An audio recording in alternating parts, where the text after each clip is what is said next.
વડોદરા શહેર police commissioner Shri દ્વારા સાંસદ ધારાસભ્યની સંકલન બેઠક બોલાવી હતી, જેમાં ધારાસભ્ય કેયુરભાઈ રોકડિયાએ ટ્રાફિક પ્રશ્નો સહિતના મુદ્દે રજૂઆતો કરી હતી। વડોદરા પોલીસ કમિશનર નરસિમ્હા કુમાર દ્વારા સાંસદ ધારાસભ્યોની સંકલનની બેઠક બોલાવી હતી। શહેરના વિવિધ પ્રશ્નો બાબતે ધારાસભ્ય સાંસદે રજૂઆતો કરતા હોય છે, ત્યારે આજની સંકલનની બેઠકમાં સયાજીગંજ વિધાનસભાના ધારાસભ્ય કેયુરભાઈ રોકડિયાએ શહેરના ટ્રાફિક પ્રશ્નો સંદર્ભે રજૂઆતો કરી હતી।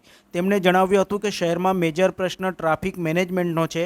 લોકો ટ્રાફિક સિગ્નલ તોડે છે, તેના કારણે ટ્રાફિક મૂવમેન્ટ પર અસર પડે છે અને અકસ્માત પણ થાય છે। આ બંને સામે કડક કાર્યવાહી થવી જોઈએ। પાર્કિંગ ખાલી હોવા છતાં પણ વ્યક્તિ વાહનો યોગ્ય પાર્ક કરતો નથી। રસ્તા ઉપર વાહન પાર્ક કરતાં ટ્રાફિક સમસ્યા વકરે છે। આ બધા સંજોગોમાં પોલીસે કડક કાર્યવાહી કરવાની જરૂર છે। આ દિશામાં રજૂઆતો કરવામાં આવી છે। તહેવારો પણ આવી રહ્યા છે, ત્યારે પોલીસ યોગ્ય રીતે લોકો તહેવારોની ઉજવણી કરી શકે તે દિશામાં પણ કાર્યવાહી કરે તેવી પણ રજૂઆત તમામ ધારાસભ્યો દ્વારા કરવામાં આવી હતી।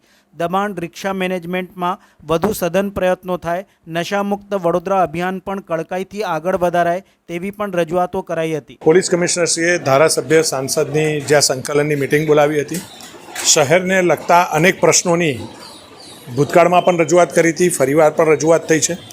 શહેરમાં આજે જે મેજર પ્રશ્ન એ ટ્રાફિક મેનેજમેન્ટનો છે અને એની સાથે જે સિગ્નલ તોડી રહ્યા છે લોકો, એના કારણે ટ્રાફિક મૂવમેન્ટ પર પણ અસર પડે છે, એ પણ ધીમી પડે છે અને સિગ્નલ તોડવાના કારણે એક્સિડન્ટ પણ થાય છે।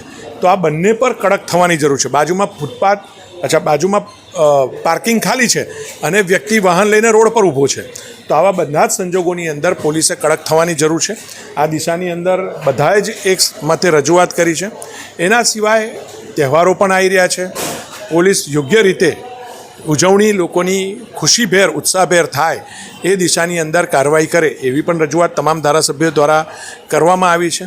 અને જે પણ કંઈ દબાણ હોય અથવા તો બીજી કોઈ પણ પોલીસની કાર્યવાહી હોય, ક્યાંક રિક્ષાને મેનેજ કરવાની અથવા અમારા સયાજીગંજ એરિયાની અંદર રેલવે સ્ટેશન પાસે રિક્ષા મેનેજમેન્ટ હોય કે એ તમામ વસ્તુઓ પોલીસ દ્વારા કરવામાં પણ આવી રહી છે। એમાં વધુ સઘન પ્રયત્નો થાય અને નશામુક્ત વ્યસનમુક્ત વડોદરા પણ ખૂબ કડકાઈથી પોલીસ આગળ વધારે એવી તમામ રજૂઆતો અમારા દ્વારા કરવામાં આવી છે। પોલીસે પણ જણાવ્યું છે કે આને ક્યાં ક્રાઇમ રેટમાં ગયા વર્ષ કરતાં પણ 12 થી 15%, 20% ઘટાડો થયો છે।